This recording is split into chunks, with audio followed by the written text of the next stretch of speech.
Olá, caros acadêmicos, sejam muito bem-vindos à nossa disciplina Prevenção a Ilícitos no Poder Judiciário.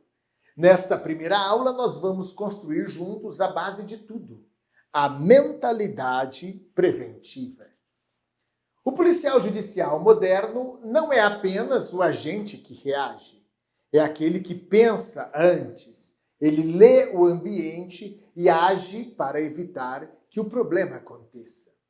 O nosso foco aqui é ensinar, de forma prática e objetiva, como prevenir o ilícito. Ao final desta aula, você será capaz de identificar sinais de riscos e vulnerabilidades nos ambientes do tribunal, aplicar medidas preventivas concretas em portarias, salas, gabinetes e estacionamentos, entender os 3 eixos da prevenção: situacional, comportamental e institucional, e como aplicá-los no dia a dia. E ainda nós vamos reconhecer falhas comuns e transformá-las em aprendizado.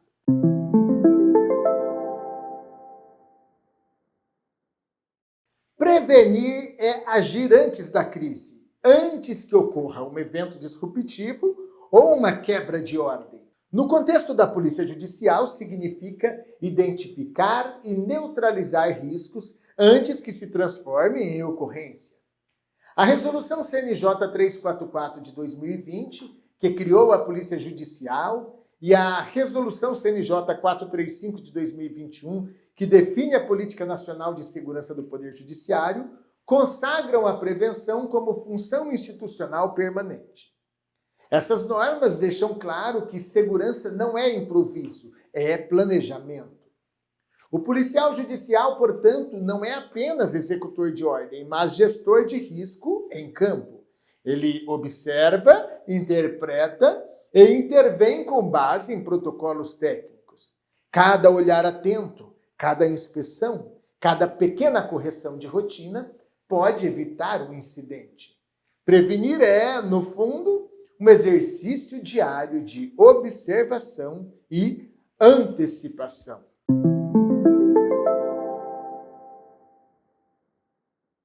A prevenção de ilícito, ela se apoia em 3 eixos complementares: situacional, comportamental e institucional.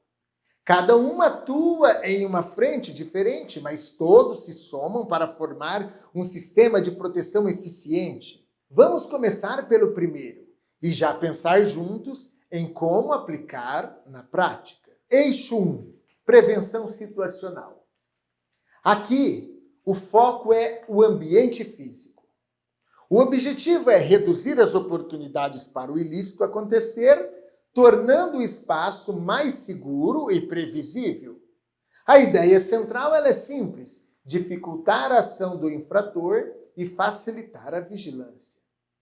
E como traduzir isso em ações concretas? Vamos ver a seguir pelo menos 5 medidas essenciais que devem fazer parte da rotina de qualquer plano de segurança. Primeira medida: controle de acesso de pessoas, mercadorias e veículos. A regra prática é clara: ninguém entra sem triagem e ninguém sai sem observação. Para isso, você pode utilizar recursos como detectores de metais, catracas, cancelas, fechaduras eletromagnéticas, verificação e registro de documentos, inspeção de bolsas e volumes, entre outras opções. Segunda medida: criação de zonas de contenção. Aí nós estamos falando de portarias, áreas de embarque e desembarques, corredores de circulação. Todos precisam ter barreiras físicas visíveis e fluxo controlado. Cada perímetro deve ser classificado conforme o nível de criticidade e importância, o que permite definir o grau de controle adequado para cada área. Terceira medida: iluminação e vigilância adequadas. Aqui, ambientes externos, estacionamentos e áreas de entorno devem ser bem iluminados e bem monitorados. E isso inclui tanto a vigilância física, que é a presença ostensiva dos policiais judiciais, e a vigilância eletrônica, que envolve alarmes, câmeras e monitoramento em tempo real. Quarta medida é a eliminação de pontos cegos. Nenhuma área deve ficar de fora do campo de observação. Aqui é possível utilizar câmeras, espelhos convexos e rondas táticas para cobrir locais não alcançados pela vigilância eletrônica. O infrator, ele age no escuro e a nossa função é simplesmente eliminar esse escuro. E quinta medida, verificações periódicas. A segurança ela é rotina, não evento. Então é necessário inspecionar diariamente portas, fechaduras, alarmes, sistemas de energia, veículos e equipamentos de segurança. Pequenas falhas ignoradas, elas costumam ser o ponto de entrada para grandes incidentes. Então, a prevenção situacional, ela é física, visível e mensurável. Ela dificulta o acesso, reduz o tempo de ação do agressor e aumenta a capacidade de resposta do policial judicial. E ela é o primeiro escudo, aquele que transforma um ambiente em um aliado da segurança. O eixo 2, ele se refere à prevenção comportamental. Aqui, o foco ele é o comportamento humano, tanto de quem trabalha no tribunal, quanto de quem o frequenta.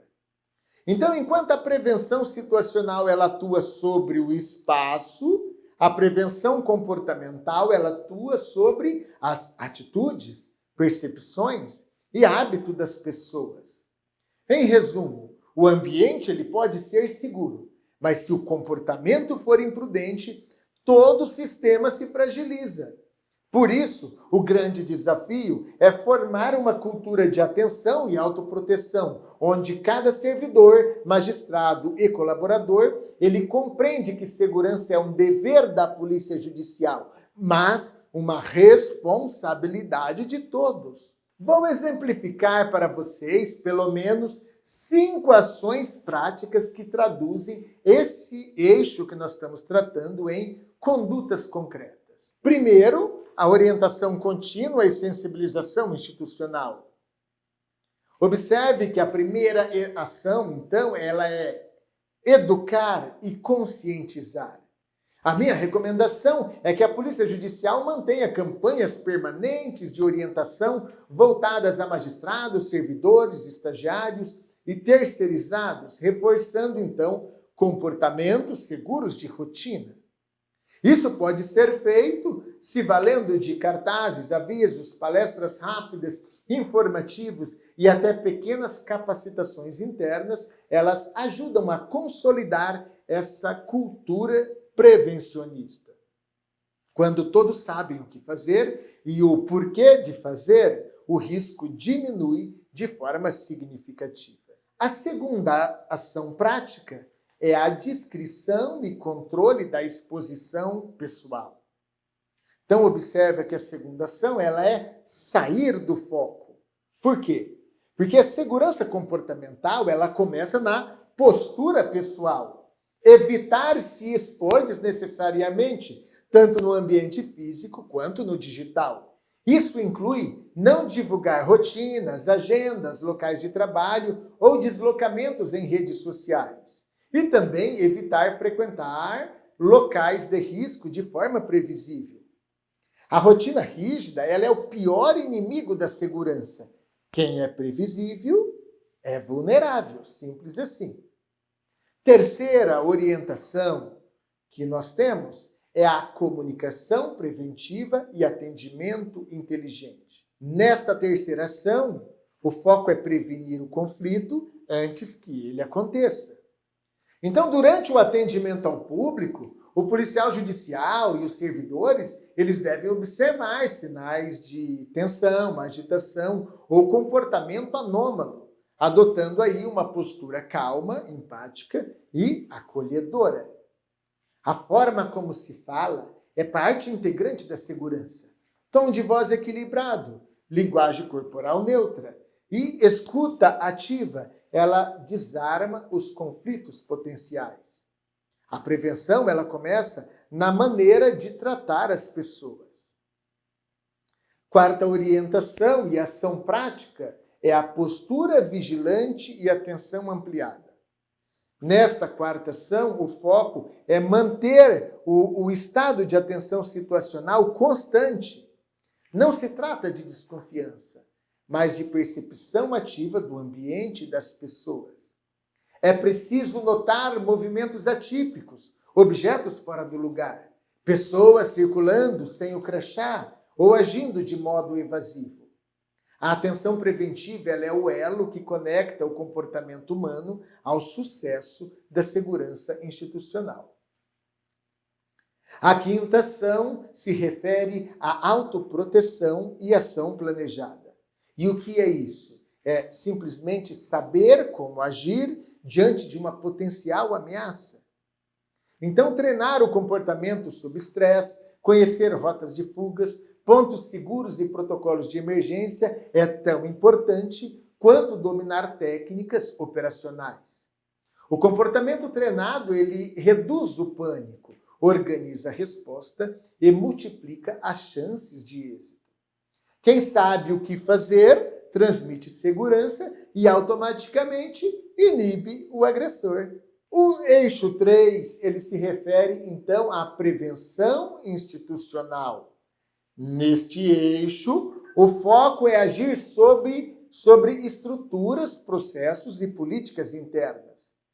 É aqui que a prevenção ela deixa de ser uma soma de boas práticas individuais e passa a se tornar uma política de Estado dentro do tribunal. Ou seja, é o nível em que a cultura de segurança se institucionaliza, sustentada por governança, estratégia e continuidade. Nós vamos abordar a seguir 5 ações concretas para materializar a prevenção institucional. Primeira ação, atuação efetiva das comissões permanentes de segurança. A comissão ela é o núcleo político e estratégico da segurança institucional. Cabe a ela definir diretrizes, priorizar recursos, propor atos normativos ou aprovar os atos normativos apresentados pela Secretaria, pela Unidade Técnica de Segurança, e garantir que o tema da segurança ela permaneça na agenda de gestão do tribunal. Já a execução tática, técnica e operacional, aí ela deve permanecer sob responsabilidade da Unidade Especializada de Segurança, assegurando aí foco, sigilo e profissionalismo. Quando cada nível cumpre o seu papel, a estrutura ela funciona de forma coesa, eficiente e até mesmo previsível. Segunda ação, fortalecimento da atividade de inteligência. Ora, a prevenção institucional ela depende da antecipação ao risco, e isso se faz por meio da inteligência. Todo tribunal deve dispor de policiais judiciais dedicados à atividade de inteligência, com formação específica e acesso controlado à informação. O objetivo é identificar, avaliar e acompanhar ameaças reais ou potenciais aos ativos do tribunal, pessoas, informações, imagem, patrimônio e processos decisórios. Tudo isso precisam ser protegidos, necessitam de proteção. E inteligência é o olhar que enxerga antes do problema acontecer. O tribunal sem inteligência, quando eu falo de inteligência, atividade de inteligência, eu vou fazer até um paradoxo aqui. É um tribunal agora sem inteligência, no seu sentido literal. Terceira ação, treinamentos e simulações regulares. A prevenção ela só se mantém viva quando ela é praticada. Por isso, o tribunal ele precisa manter rotinas permanentes de capacitação, exercícios simulados e ciclagens periódicas. Treinar é internalizar o protocolo, é transformar a teoria em reflexo. As simulações realistas, elas permitem testar planos, corrigir falhas e alinhar condutas antes de uma ocorrência real. Quarta ação, elaboração e atualização do plano de segurança orgânica. Nenhuma medida de segurança deve depender da percepção individual ou do improviso. As ações elas precisam estar estruturadas, documentadas e integradas a uma estratégia institucional. O plano de segurança orgânica, ele é um instrumento que organiza toda a atuação preventiva. Ele define objetivos, responsabilidades, fluxos e protocolos. Sem plano, há apenas reação. Com plano, há direção. Quinta ação, auditorias e revisões periódicas. A segurança institucional ela exige melhoria contínua. Revisar periodicamente os protocolos, os planos e procedimentos garante a aderência às normas do CNJ e mantém a coerência com os protocolos operacionais padrão do tribunal. Essas auditorias internas, elas permitem identificar vulnerabilidades e consolidar o aprendizado institucional, transformando erros em aperfeiçoamento. Vocês perceberam que o eixo institucional é o que transforma a prevenção em governança? É isso mesmo. É ele que garante que a segurança não dependa apenas de pessoas, mas de processos permanentes, estruturados e auditáveis. Quando o tribunal institucionaliza a cultura de segurança, ele protege não só o presente, mas o futuro de sua própria integridade organizacional. A prevenção ela depende menos de sorte e mais de atenção treinada. O policial judicial ele precisa desenvolver o que chamamos de olhar tático de leitura do ambiente. Isto é, enxergar o que foge ao padrão.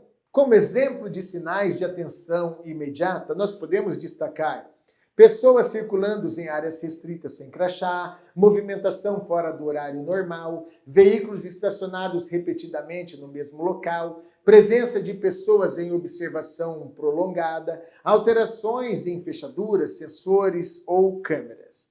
A diferença entre o erro e o êxito está quase sempre em notar o detalhe. O detalhe, ele é o alarme silencioso que só o olhar treinado percebe. Muitas vezes as falhas de prevenção, elas ensinam mais do que acertos.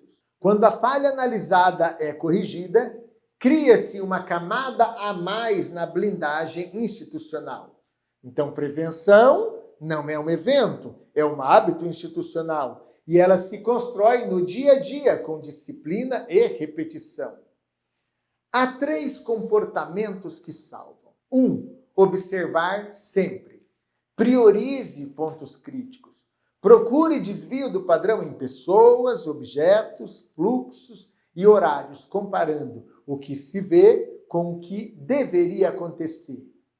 2. Reportar sempre.